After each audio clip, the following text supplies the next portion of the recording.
아버지는 허수아비 천자였습니다. 아들은 더 비참했죠. 두 번이나 권력을 빼앗겼고 마침내 암살당했습니다. 하지만 그의 아들은 이 모든 치욕을 씻어냈어요. 피로 얼룩진 복수국이 시작됩니다. 상. 그가 죽은 후 40년 하나라는 어떻게 다시 일어섰을까요? 오늘 이 이야기를 끝까지 들으시면 권력의 잔혹한 본질과 복수의 달콤한 승리를 동시에 목격하게 되실 겁니다. 사기 하본기에서 상의 이야기는 가장 드라마틱합니다. 3번의 권력 찬탈, 2명의 찬탈자, 그리고 1명의 복수자. 이건 단순한 역사 기록이 아니에요. 피와 배신으로 얼룩진 권력 투쟁의 대서사시죠. 상은 중강의 아들입니다. 하나라 5대 천자예요. 하지만 그 천자라는 칭호가 얼마나 허망한지 그는 평생으로 증명했죠. 아버지 중강이 어떻게 살았는지 상은 봤습니다. 천자라 불렸지만 후예의 꼭두각시였어요. 명령 하나 제대로 내리지 못했죠. 어린 상은 궁궐에서 자랐습니다. 하지만 진짜 주인은 아버지가 아니었어요. 후예였죠. 신하들도 알고 있었습니다. 저분이 진짜 천자다. 사람들이 후예를 가리키며 속삭였어요. 어린 상이 들었습니다. 가슴에 못이 박혔죠. 아버지를 보며 생각했을 겁니다. 저렇게는 살고 싶지 않다. 진짜 천자가 되고 싶다. 권력을 되찾고 싶다. 하지만 어린아이가 무엇을 할 수 있었을까요? 아무것도 없었습니다. 다만 기다릴 뿐이었죠. 중강이 세상을 떠났습니다. 상이 즉위했어요. 하나라 5대 천자가 된 겁니다. 하지만 달라진 건 없었습니다. 여전히 후예가 모든 걸 지배했어요.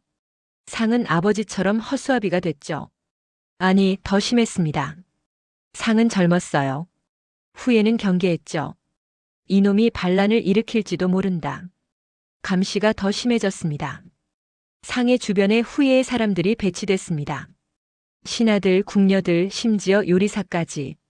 모두 후예의 첩자였어요. 상은 숨이 막혔습니다. 궁궐이 감옥 같았어요. 천자라는 이름만 있을 뿐 죄수나 다름없었죠. 잠깐 여기서 상황이 더 악화됩니다. 후예가 점점 더 교만해졌습니다. 처음에는 하나라를 대신 다스린다고 했어요. 하지만 이제는 아예 자기가 주인인 양굴었죠. 사냥을 즐겼습니다. 활 쏘는 실력이 뛰어났거든요. 백발백중이었어요. 사람들이 칭송했죠. 후예님은 신궁입니다. 여색을 탐했습니다. 순비라는 절세미인을 총애했어요. 그녀를 위해 궁전을 지었죠. 백성의 고혈을 짜낸 겁니다. 정사를 소홀히 했습니다. 재미있는 일만 찾았어요. 백성들이 고통받는 건 안중에도 없었죠. 이게 핵심입니다. 후예는 태강과 똑같은 실수를 하고 있었어요. 신하들 중에 한곤이라는 자가 있었습니다. 간사한 사람이었어요. 후예를 보좌하며 권력을 키웠죠. 한곤은 야심이 있었습니다. 후예도 언젠가는 늙는다. 그때 내가 권력을 잡으면 어떨까? 속으로 계획을 세웠어요. 한곤은 후예에게 충성하는 척했습니다. 온갖 아첨을 다했죠. 후예는 속았어요. 한곤은 믿을 만하다. 하지만 뒤에서는 자기 세력을 키웠습니다. 군사들을 매수하고 관리들을 포섭했어요. 조용히 준비했죠. 상은 이 모든 걸 지켜봤습니다. 궁궐에 갇혀 있었지만 눈과 귀는 있었어요. 후예와 한곤 둘 다 믿을 수 없다. 위험하다. 어느 날 밤이었습니다. 상은 측근 몇 명과 비밀리에 만났어요. 신뢰할 수 있는 신하들이었죠. 우리가 가만히 있으면 죽습니다. 후예가 언제 우리를 제거할지 모릅니다. 탈출해야 합니다. 신하들이 고개를 끄덕였습니다. 전하, 제가 길을 열겠습니다. 그날 밤 상은 궁궐을 탈출했습니다. 몇 명의 충신만 데리고요. 어둠 속을 헤매며 도망쳤죠. 후예가 알았습니다. 분노했어요. 상을 잡아라. 살려두면 안 된다. 추격이 시작됐습니다. 상은 필사적으로 도망쳤어요. 산을 넘고 강을 건넜죠. 죽을 고비를 여러 번 넘겼습니다. 마침내 동쪽 땅 상구에 도착했습니다. 이곳은 친하나라 세력의 땅이었어요. 상을 받아줬죠. 상은 숨었습니다. 신분을 숨기고 평민처럼 살았어요. 천자에서 도망자가 된 겁니다. 고통스러웠을 겁니다. 조부 우는 천하를 다스렸고 증조부 수는 성군이었어요. 그런데 자신은 쫓겨났죠. 하지만 상은 포기하지 않았습니다. 언젠가 돌아간다. 권력을 되찾는다. 반드시. 한편 후에는 더욱 방탕해졌습니다. 상이 도망간 후 오히려 좋아했어요. 이제 방해물이 없다. 순비와 밤낮을 즐겼습니다. 사냥만 다녔죠. 정사는 한곤에게 맡겼어요. 한곤은 기회를 노렸습니다. 지금이다. 후예가 방심하고 있다. 어느 날 후예가 사냥에서 돌아왔습니다. 피곤해서 잠들었어요. 순비도 옆에서 잤죠. 한곤이 움직였습니다. 미리 준비한 자객들을 풀었어요.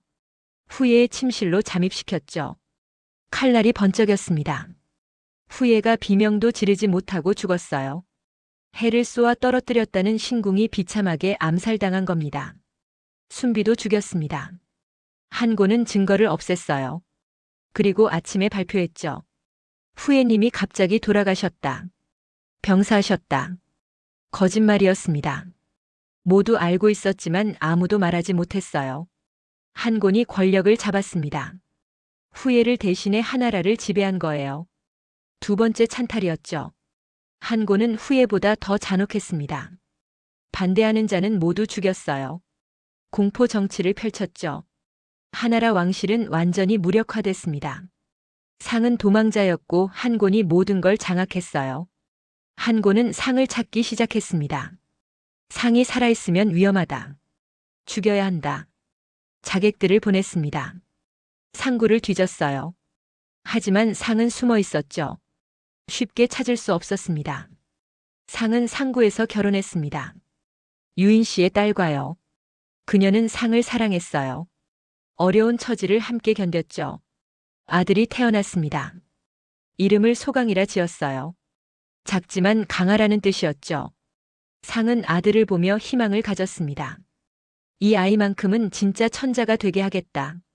하나라를 되찾겠다. 하지만 한곤의 추적은 계속됐습니다. 점점 포위망이 좁혀졌어요. 상구도 더 이상 안전하지 않았죠. 상은 다시 도망쳤습니다. 이번에는 유인 씨의 땅으로요. 장인의 보호를 받았죠. 그곳에서 조용히 살았습니다. 농사를 짓고 아들을 키우며 때를 기다렸어요. 세월이 흘렀습니다. 소강이 자랐어요. 상은 아들에게 모든 걸 가르쳤습니다. 우리는 하나라 왕실이다. 조상님들이 만든 나라다. 언젠가 되찾아야 한다. 소강은 아버지의 말을 가슴에 새겼습니다. 복수를 다짐했죠. 하지만 상은 그날을 보지 못했습니다. 한곤의 자객이 마침내 상을 찾아냈습니다. 유인 씨의 땅까지 침투한 거예요. 어느 날 밤 자객들이 습격했습니다. 상은 맞서 싸웠어요. 하지만 중과부적이었죠. 칼에 찔렸습니다. 피가 쏟아졌어요. 상은 쓰러졌죠. 마지막 순간 상은 아들을 봤습니다. 소강아, 잊지 마라. 반드시. 숨이 끊어졌습니다. 상이 죽었습니다. 하나라 5대 천자가 비참하게 암살당한 거예요. 두 번 권력을 빼앗기고 수십 년 도망자로 살다가 결국 죽임을 당했죠. 소강은 아버지의 시신을 붙들고 통곡했습니다. 아버지, 아버지. 눈물이 피눈물이었어요. 복수를 맹세했습니다. 아버지의 원수를 갚겠습니다. 하나라를 되찾겠습니다. 반드시. 그리고 소강은 그 맹세를 지켰습니다. 40년이 흘렀습니다. 소강은 자랐어요. 유인 씨의 지원을 받으며 힘을 키웠죠. 인재를 모았습니다. 하나라 왕실을 그리워하는 사람들이 모여들었어요. 군사도 모았죠. 유능한 신하 2명이 있었습니다. 여토와 배몽이에요. 이들이 소강을 도와 전략을 짰죠. 한곤은 포악합니다. 백성들이 원망하고 있어요. 지금이 기회입니다. 소강이 군사를 일으켰습니다. 한곤을 치러 간 거예요. 복수의 시작이었죠. 전투가 벌어졌습니다. 소강군은 사기가 높았어요. 하나라를 되찾자. 상 임금의 원수를 갚자. 한곤군은 약했습니다. 포악한 통치로 민심을 잃었거든요. 군사들도 싸울 의지가 없었어요. 소강이 승리했습니다. 한곤을 사로잡았죠. 내가 내 아버지를 죽였다. 소강이 칼을 뽑았어요. 한곤은 벌벌 떨었죠. 용서해 주십시오. 애원했지만 소용없었습니다. 소강이 칼을 휘둘렀습니다. 한곤의 목이 떨어졌어요. 복수가 완성된 순간이었죠. 하나라가 회복됐습니다. 소강이 진정한 천자가 된 거예요.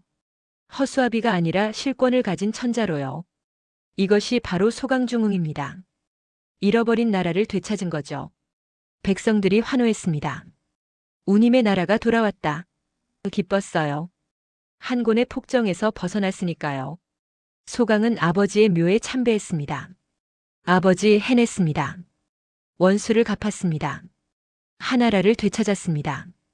눈물을 흘렸습니다. 40년을 기다린 복수였어요. 아버지가 못다 이룬 꿈을 아들이 이룬 겁니다. 사마천은 이 이야기를 어떻게 기록했을까요?